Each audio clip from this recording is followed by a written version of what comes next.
আসসালামু আলাইকুম। চিতল মাছের কিমা আর আলু দিয়ে আমি কিভাবে রান্না করলাম এবং সঙ্গে থাকছে বাজার থেকে কিমার প্যাকেট না কিনে খুব সহজভাবে কিভাবে চিতল মাছ ক্লিন করবেন এবং এটা থেকে কিভাবে কিমা বের করবেন সেটার একটা পদ্ধতি আমি আজকে আপনাদেরকে সাথে শেয়ার করব। তো প্রথমে আমি এই চিতল মাছটাকে আমি লবণ এবং লেবুর রস দিয়ে 2-3 ঘন্টা ভিজিয়ে রেখেছিলাম। তারপর খুব ভালো করে পরিষ্কার করে নিয়েছি। আমি কিন্তু চিতল মাছের আঁশগুলা ছাড়াইনি। তারপর 3 পিস করার পর আমি আপনাদেরকে দেখাচ্ছি কিভাবে আমি কিমাগুলো বের করে নিয়েছি। যেদিকে চিতল মাছের কাঁটা থাকবে আপনারা এই দিকে টান দিবেন, তো খুব সহজেই আপনারা দেখেন মাংসগুলো চলে আসছে।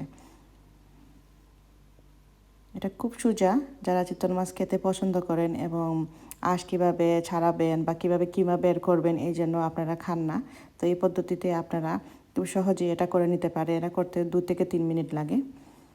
তো মাঝে মাঝে যখন আপনি এটা টান দিবেন সঙ্গে কিছু বোন কাটা চলে আসতে পারে, তো খুব কেয়ারফুলি এগুলা সরাবেন। তো দেখতে পাচ্ছেন খুব ইজিভাবে আপনি যত টান দিবেন মাংসগুলো কিন্তু খুব সহজেই বেরিয়ে আসবে। চিতল মাছ আমার খুবই একটা ফেভারিট মাছ, তো আমি খুব পছন্দ করি এবং এটা দিয়ে কুফতা কারি বানাতে আমি খুব পছন্দ করি। তো এখন হয়ে গেল আমার, দেখতে পাচ্ছেন কিমাটা। এটা আমার 1 পিসের ছিল, এটা হলো আমার 3 পিসের। তো আমি 3টা পিস এইভাবে আমি সারিয়ে নিলাম। কেউ কেউ এগুলোও খান, তো আমি খাই না। তখন আমি দেখাবো কিভাবে আমি রান্না করলাম। তো এই ছিল আমার কারিটা, খুবই মজার, অবশ্যই করে ট্রাই করবেন। তো প্রথমে আমি কিমার মধ্যে পেঁয়াজ কাটা, ধনেপাতা, লবণ, জিরা, ধনিয়া, কাঁচামরিচ, হলুদ এবং মরিচ দিয়ে ভালো করে মাখিয়ে নেব। আমি একটু আদা রসুনের বাটাও একটু দিয়েছি। তো দেওয়ার পরে ভালো করে মাখিয়ে নেব এবং কাবাব যেভাবে করা হয় সেইভাবে করে আমি একটু তেল দিয়ে ভেজে নেব।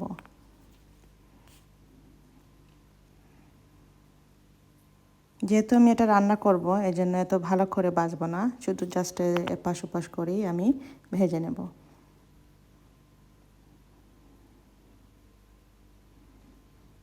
বেশি ব্রাউন করব না। ঠিক এইভাবে হয়ে গেলেই আমি নামিয়ে নেব। তারপর একটা পানে আমি আদা রসুন দিয়ে দিলাম। তো আদা হবে একটু কম, হাফ, অ্যান্ড রসুন হবে এর ডাবল। 1 চামচ দিয়েছি আমি রসুন এবং আধা চামচ আদা। তারপর আমি পেঁয়াজ বাটা দিয়ে দিলাম। পেঁয়াজ বাটা যখন দেখলাম একটু লাল হয়ে যাচ্ছে তখন আমি এখানে টমেটো বড় বড় দুইটা টমেটো আমি দিয়ে দিলাম। তো এখন আমি ভালো করে কষাবো যতক্ষণ না টমেটোগুলো একদম নরম হয়ে গেছে। এরপর একটা বাটিতে আমি মরিচ, হলুদ, জিরা এবং ধনিয়া 1 চামচ করে দিয়ে পানি দিয়ে একটা পেস্ট বানিয়ে নেব। আপনারা জানেন মাছের কারিতে যদি এভাবে পেস্ট বানিয়ে দেন, আমরা তো আর দেশের মতো একদম পাটা পিষে করতে পারবো না। তো এইভাবে যদি আমরা দিই স্বাদটা কিন্তু ডাবলই হয়, খুবই মজার হয়। তো আমি পেস্টটা বানানোর পর যখন দেখলাম আমার তেলটা উঠে গেছে মশলার মধ্যে, পেঁয়াজের মধ্যে, টমেটোর মধ্যে, তখন আমি মশলাটা দিয়ে আমি পানি দিয়ে আর একবার কষিয়ে নিলাম।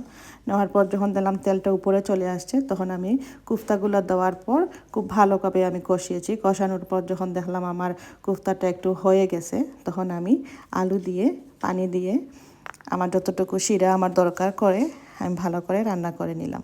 নামানোর আগে আমি ধনেপাতা দিয়ে দিলাম স্বাদ বাড়ানোর জন্য। তো হয়ে গেল আমার আলু দিয়ে কোফতাটা। এবং সঙ্গে আমি আর একটা রেসিপি করেছিলাম শুধু কোফতা, এটা রেসিপিও আমার চ্যানেলে আছে, আপনারা দেখে নেবেন। তো ভালো থাকবেন, সুস্থ থাকবেন। আল্লাহ হাফিজ। Thank you for watching.